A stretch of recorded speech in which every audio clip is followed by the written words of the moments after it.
कुछ एप्लीकेंट्स ऐसे हैं जिन्होंने इंक्वायरी की फ़ीस पे की हुई है इटली एम्बेसी की तरफ से।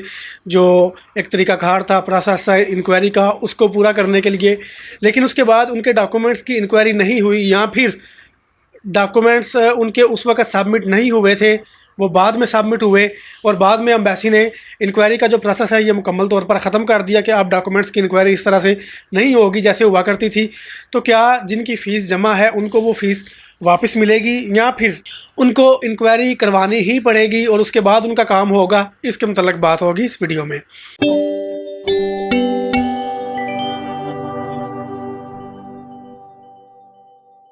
अस्सलाम वालेकुम, welcome to UY consultant. UY consultant में खुशामदीद। उम्मीद करता हूँ आप सब खैरियत से होंगे। तो सीन कुछ इस तरह है कि जिन लोगों ने डॉक्यूमेंट्स कुछ अर्सा पहले अपने सबमिशन करवाने के लिए जारी में गए या एम्बेसी में गए डॉक्यूमेंट्स की लीगलाइजेशन के लिए, फैमिली रीयूनियन वीज़ा कैटेगरी के रिलेटेड हो, लीगलाइजेशन डॉक्यूमेंट्स की, या फिर इटली में किसी किस्म की रजिस्ट्रेशन के लिए, बच्चों के पासपोर्ट के लिए, अपने पासपोर्ट के लिए या निकाहनामे की रजिस्ट्रेशन के लिए डॉक्यूमेंट्स आपने जो इटली एम्बेसी से लीगलाइज करवाने होते हैं, उसके प्रोसेस को फॉलो करते हुए आपने एम्बेसी की हदायत के मुताबिक अपनी लीगलाइजेशन की जो फ़ीस होती है, उसके साथ इंक्वायरी की जो फ़ीस है वो पे की है। इंक्वायरी की फ़ीस आपने किसी एजेंसी को पे की है, जो लॉयर्स हैं, जो ग्रुप हैं उनके, मुनीर हो गया और दूसरे तीसरे और जो एजेंसीज थी जो इटली एम्बेसी के साथ काम करती थी। तो इंक्वायरी की फ़ीस जो आपने पे की, उसके बाद आपकी इंक्वायरी नहीं हुई।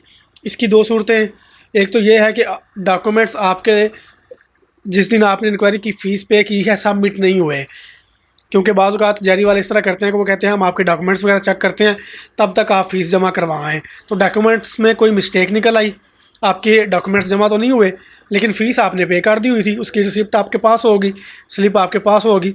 आपकी अपॉइंटमेंट में कोई मसला निकल आया कि आपकी अपॉइंटमेंट जेन्युइन नहीं है या फिर वो आगे पीछे हो गई हुई है, आपको पहले बुलाया था आप आज आ रहे हैं, या फिर आपको बाद में बुलाया गया है आप पहले ही आ गए हैं, तो किसी भी सूरत में आपकी वेरिफिकेशन की जो फ़ीस आपने पे की थी, उनको इंक्वायरी की फ़ीस पे की थी, वो जमा हो गई और डॉक्यूमेंट्स जमा नहीं हुए और बाद में एम्बेसी ने इंक्वायरी को ख़त्म कर दिया। वेरिफिकेशन का जो प्रोसेस इस तरीके से जो काम करता था कि आप वकील को, एजेंसी को फ़ीस पे करें और वो आपके डॉक्यूमेंट्स की इंक्वायरी करवा के आपको देते थे, एम्बेसी को रिपोर्ट देते थे, ये वाला प्रोसेस ख़त्म हो गया। अब लोग ये पूछते हैं कि जिन लोगों की फ़ीस ऑलरेडी जमा है, क्या उनके डॉक्यूमेंट्स की इंक्वायरी मस्ट है, होगी ही, हर सूरत में लाजमी है, होनी है, या फिर हमें वो फ़ीस वापस मिल जाएगी। और दूसरा बात ये पूछते हैं कि हमें इसमें किस चीज़ को प्रेफर करना चाहिए। हम अगर एक बंदा कह रहा है कि मैंने जो फ़ीस पे की है, मुझे आप मशवरा दें कि मुझे क्या करना चाहिए। अगर मेरे पास चॉइस हो कि मैं इंक्वायरी करवा लूँ और मेरे पास चॉइस हो कि मैं रिफ़ंड ले लूँ, इस सूरत में मुझे क्या करना चाहिए। तो इस सूरत में अगर आपकी फ़ीस जमा हुई है, एम्बेसी को आपने वेरिफिकेशन की फ़ीस पे की हुई है, तो चल ये रहा है कि आपको वो जो आपकी इंक्वायरी की फ़ीस थी, इन्वेस्टिगेशन की जो फ़ीस थी, वो आपको वापस मिल जाएगी। और क्योंकि ये हमने देखा है एप्लीकेंट्स हैं, क्लाइंट्स हैं जिन्होंने इस तरह किया है कि रिफ़ंड के लिए कॉल की है उनको, तो उन्होंने एजेंसी वालों ने उनको उनकी जो इंक्वायरी की फ़ीस उन्होंने ली थी वो रिफ़ंड कर दी है। अब सवाल ये था एक बंदे का कि क्या मुझे फ़ीस ही वापस लेनी चाहिए या फिर इंक्वायरी करवा लेनी चाहिए अपने डॉक्यूमेंट्स की, कि मेरे पेपर की इन्वेस्टिगेशन हो जाए, इंक्वायरी वगैरह होकर पड़ी हो तो मेरे लिए बेहतर होगा। तो जवाब मेरा ये है कि ऐसा नहीं है, आपको इंक्वायरी नहीं करवानी चाहिए। एक चीज़ ख़त्म ही हो गई है तो उसको करवाने का पॉइंट ही क्या है।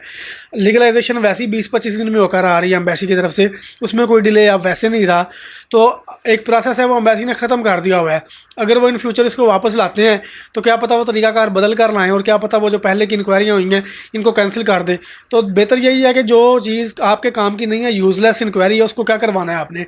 आप अगर इंसिस्ट उनको करेंगे तब भी वो आपसे, एजेंसी वाले भी यही कहेंगे कि आप अपनी फ़ीस ही वापस लें। लेकिन अगर आप बिल फ़र्ज़ करवा भी लेते हैं तो वो आपके किसी काम की नहीं है।